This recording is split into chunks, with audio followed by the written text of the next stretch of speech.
these tasks or exercises according to the text, a Welsh school. Firstly, you should read this text and translate and understand the meaning. After that, you should do other exercises. Сәлеметсің бе? Бірінші, бұл тапсырмаларды орындамас бұрын A Welsh School мәтінін оқып аударып алу керек. Осы мәтінге байланысты қалған тапсырмаларды жасауға болады. Бұл мәтіннің аудармасын жасап қойдым. Сәлем, менің атым Гарет. Мен Пенглайс мектебінің оқушысымын. Мектебім аралас мектеп. Абертис Уэльстің кішкене қаласы. Мектепте ағылшын және Уэльс тілін оқимыз. Ал үйде ата-анаммен Уэльс тілінде сөйлесеміз. Маған атамның айтқан Уэльс ертегілерін тыңдаған ұнайды. Біздің мектебіміз өте тамаша, себебі әртүрлі клубтар бар.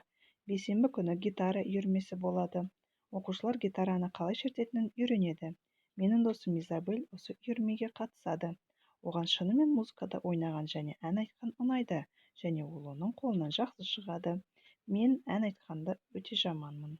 Бізде хип-хоп үйірмесі бар. Оқушылар музыка мен билеуді кейде концерт ұйымдастырып жатады.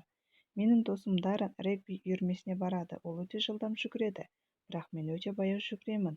Көптеген Уэльс халқы регбиді ойнағанды және көргенді ұнатады, бірақ маған ол іш пыстырарлық болып көрінеді. Мен серфинг үйірмесіне барамын. Әр сейсенбі күні біз жүзе және сырғанай аламыз. Мен жылдам жүземін және маған серфинг ұнайды. Біздің ұстаз серфинг шебері. Ол өте жақсы адам, бірақ көп ұрсады. Енді қалған тапсырмалар осы текстқа байланысты болып келеді. Exercise 1. You should look at the map and the photos. Картаға қараймыз және суретке де қараймыз. Уэльсті қай жерден көріп тұрсың? What extra activities do you think students do in Wales? Уэльсті тағы да қандай жаттығулар жасайды деп ойлайсың? Read Garrett's blog and check your answers. Гарреттің мәтінін оқы, блогын оқы және де өзінің айтқан ойынмен сәйкестендір деп тұр мына жерде. Wales is on the island of Great Britain to the west of England. Бірінші сұрақтың жауабы қайда орналасқан?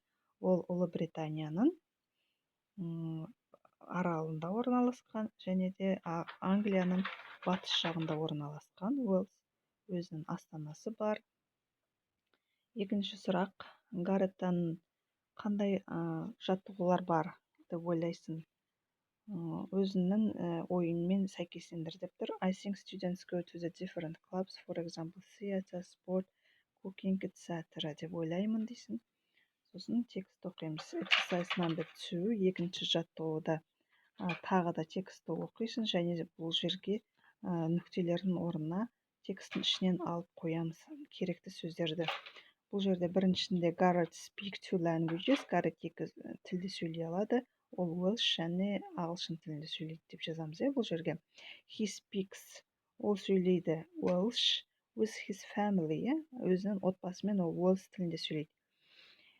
He goes to the rugby club, регби клубына барады. He can run, he loves surfing, he can swim, he loves surfing, surfingті жақсы көреді. Екінші, Isabel goes to the guitar club, she loves singing, ән айтқанды жақсы көреді.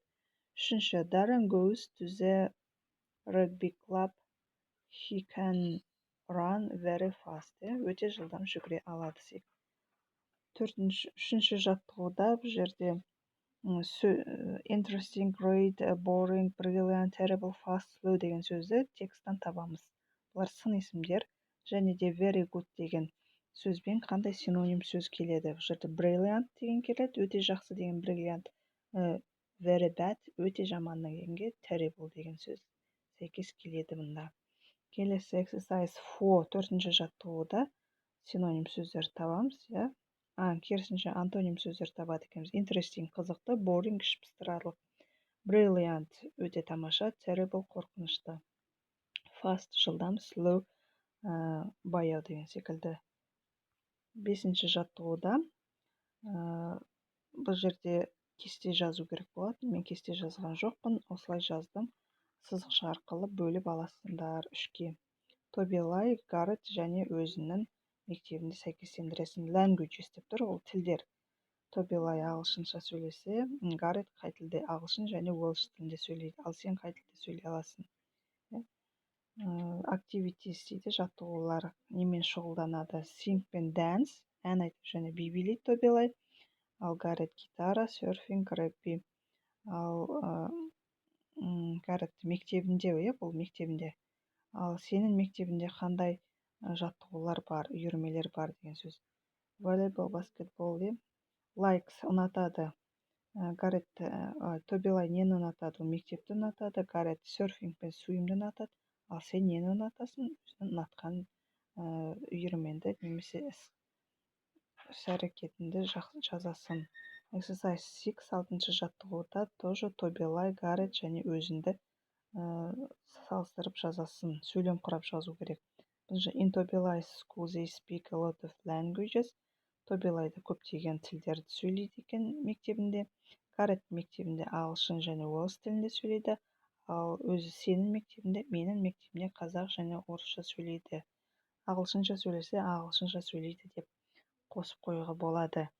Осымен біздің сабағымыз аяқталды. Жаңа сөздерді жаттап алыңдар, өздеріне қажетті сөздерді. Және де парақшама тіркелуді ұмытпаңдар. Достарыңмен бөлісіп қойыңдар. Лайк басып қойыңдар. Қош сау болыңдар.